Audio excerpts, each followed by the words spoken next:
gostoso. Está lá na carta que o apóstolo Paulo escreve aos Filipenses, no capítulo 1, os versículos 12 até o 21.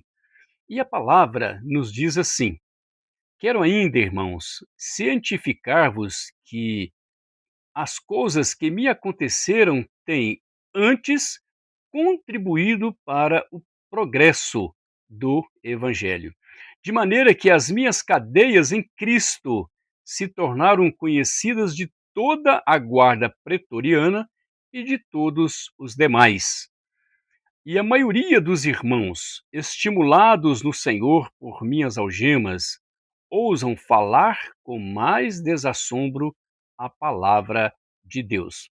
Alguns efetivamente proclamam a Cristo por inveja e porfia. Outros, porém, o fazem de boa vontade. Estes, por amor, sabendo que estou incumbido da defesa do Evangelho.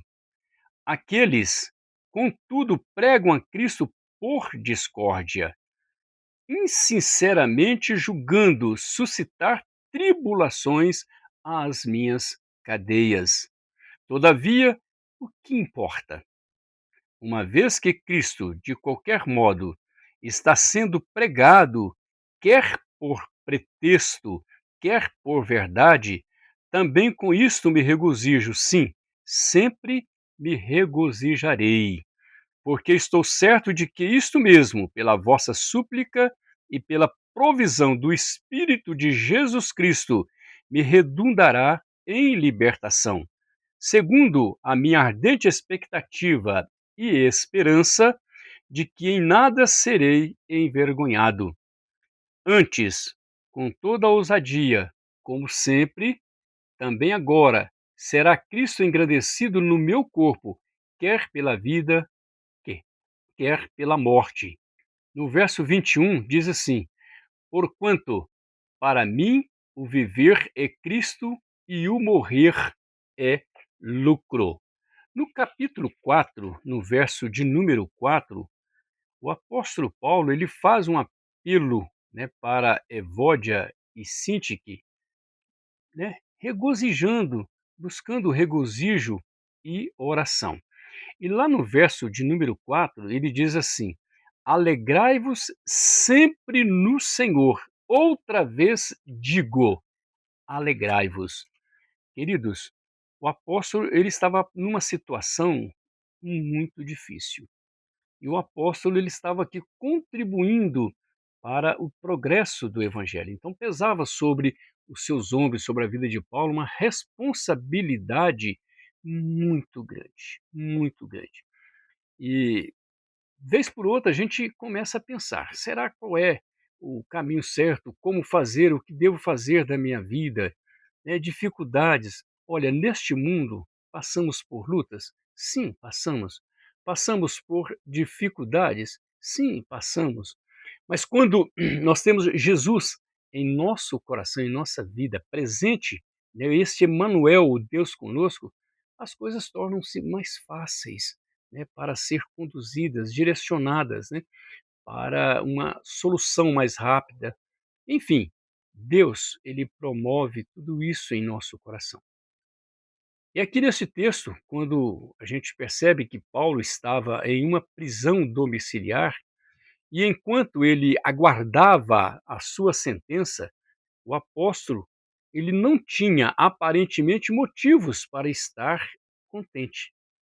Está lá nos versos 12 e verso 13, em que ele diz assim: Quero ainda, irmãos, cientificar-vos de que as coisas que me aconteceram têm antes contribuído para o progresso do evangelho. No verso 13 ele diz assim: De maneira que as minhas cadeias em Cristo se tornaram conhecidos de todo a guarda pretoriana e de todos os demais. Então, houve um motivo e Deus usa este momento para abençoar a vida de Paulo e fazendo de Paulo, tá, um grande propagador do evangelho. Então, o perverso imperador daquela época, que era o imperador Nero, E ele estava ali cada vez sendo mais conhecido como um violento e cruel imperador. Portanto, Paulo tinha motivos para se preocupar. Ele estava preocupado. A situação não era tão agradável, não era tão fácil. Era uma situação realmente desconfortável. Ele sabia que alguns pregadores aproveitavam a sua ausência para promoverem, com o objetivo de aumentar o sofrimento do próprio apóstolo durante a sua prisão, como está lá no verso de número 17. Ele diz assim: aqueles, contudo, pregam a Cristo por discórdia, insinceramente, julgando suscitar tribulação às minhas cadeias. Então, na realidade, o apóstolo Paulo, ele estava passando por esse sofrimento e ele então dizia que eles estavam fazendo aquilo com o objetivo de aumentar, né, o sofrimento dele durante a sua prisão. Ainda assim, queridos, o apóstolo Paulo escolheu a alegria. Ele escolheu o prazer, né, de viver em Cristo e viver para Cristo. A partir dos versículos 18 até o 21 do texto que lemos, ele então nos diz que, todavia, o que importa, uma vez que Cristo de qualquer modo está sendo pregado, quer por pretexto, quer por verdade, também com isso me regozijo sempre, e sempre me regozijarei, né? Porque estou certo de que isto mesmo, pela vossa súplica e pela provisão do Espírito de Jesus, me redundará em libertação, segundo a minha ardente expectativa, a esperança de que em nada serei envergonhado, antes, com toda a ousadia, como sempre, também agora, será Cristo engrandecido no meu corpo, quer pela vida, quer pela morte. Porquanto, para mim, o viver é Cristo e o morrer é lucro. Estas são as palavras do apóstolo Paulo. E eu começo a perceber aqui, queridos, que quando nós tomamos uma decisão difícil como esta, como está aqui registrado, né, ele falando aos filipenses, né, que o imitassem, ele dizia assim: alegre-se sempre no Senhor. Eu repito, alegre-se. Ele escreve isso lá no capítulo 4, no verso de número 4. A nossa situação, a nossa situação, ela pode parecer tenebrosa, mas o que eu quero dizer com isso? Jesus, ele está conosco. Ele está presente agora e já também nos garantiu um futuro glorioso. Cristo, aquele que saiu do túmulo, ele voltará para levar os seus seguidores para morar com ele. Precisamos mais do que nunca aprender a nos alegrarmos no Senhor. Viver uma alegria constante, contínua no Senhor. Lá no Evangelho de João, capítulo 14, nos versículos de número 5 e 6, quando Jesus está ali reunido com seus discípulos, ele procurou confortar os seus discípulos, né, no momento em que ele já estava prestes a subir aos céus.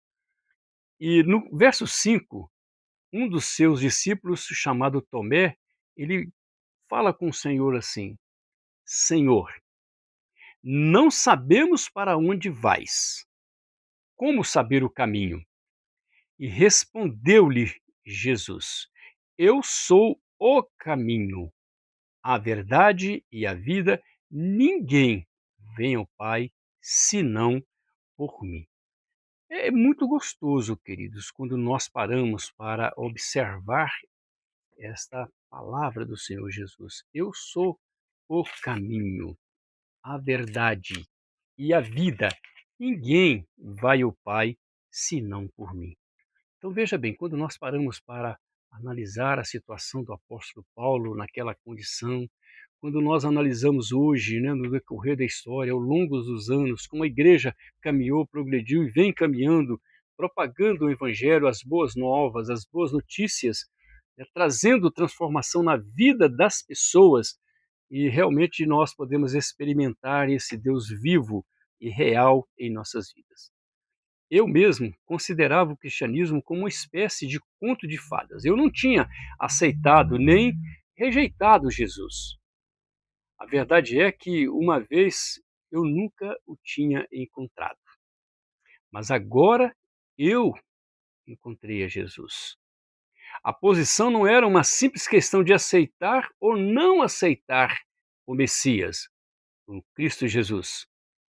Era uma questão de aceitar ou de rejeitá-lo. Rejeitar a esse Deus tão grande, tão maravilhoso. E havia na minha vida um vazio que me perseguia, um vazio muito grande. E este vazio na minha vida era o vazio do tamanho certo do Senhor Jesus. Do tamanho certo que era este vazio na minha vida. Talvez a transição para a aceitação fosse uma aposta horrível, mas o que dizer da transição à rejeição? Se eu o rejeitasse, certamente enfrentaria o assombro e terrível pensamento. Talvez seja verdade e rejeitei o meu Deus.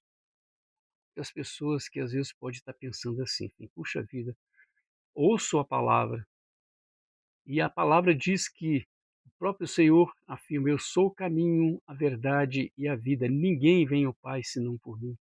O apóstolo Paulo, mesmo em lutas e prisão, estava lá sendo guardado pela guarda pretoriana, mas ele chega então a afirmar, né, que para ele o viver em Cristo é lucro.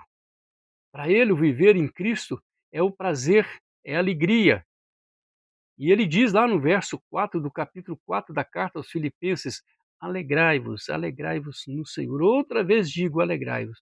Então ele demonstra alegria, ele envolve, ele começa então a colocar diante das pessoas, insistir nessa perspectiva. Alegre-se no Senhor. Queridos, há uma coisa importante que nós podemos fazer na nossa vida, é a questão da escolha. Quando nós escolhemos crer no Pai, quando nós escolhemos crer no Filho e no Espírito Santo, em Cristo, meu Senhor e meu Deus, o cristianismo ele tem essa vinculação, né? O sentimento da verdade essencial. Pela fé em Cristo, a vida torna plena. Em vez de vazia, ela torna-se significativa. Em vez de sem sentido, né, ela tem agora uma vida onde você tem um norte, você sabe qual é o seu destino eterno. Jesus, queridos, ele nos desafia com a sua afirmação de que ele é Deus em forma humana, o Salvador do mundo e a fonte da vida, tanto agora como para sempre. Eu quero terminar essa reflexão aqui te fazendo a seguinte pergunta: como você responderá a Jesus? Como? Pense nisso. Jesus é o caminho, ele é a verdade, ele é a vida. O apóstolo diz: o meu viver em Cristo, estou plenamente certo disso. Para mim é um prazer. Viver em Cristo, morrer em Cristo, para mim é lucro. Portanto, alegrai-vos. Alegrai-vos sempre no Senhor. Pense nisso. Eu quero orar com você. Deus de infinita misericórdia, por teu amor infinito por cada um de nós, enviastes o teu Filho Jesus para morrer em nosso lugar e nos dando a direção de como fazer e o que fazer e quando fazer, sabendo que Ele é o caminho, a verdade e a vida, e ninguém vai ao Pai senão por Jesus. Pai, reconhecemos que somos pecadores e estamos em condições de pecado. Pedimos a tua bênção, perdão pelos nossos pecados, que o Senhor nos ajude a entender a proposta do Senhor e a perspectiva de vida que teremos em Cristo Jesus para a nossa vida eterna. Porque a vida, ela pode terminar aqui na terra enquanto condição física, carnal, mas ela é eterna espiritualmente. Nós teremos uma vida eterna em Cristo Jesus. Ajuda-nos, ó Pai, e dá-nos a tua bênção, a tua direção. Nós oramos em nome de Jesus. Amém.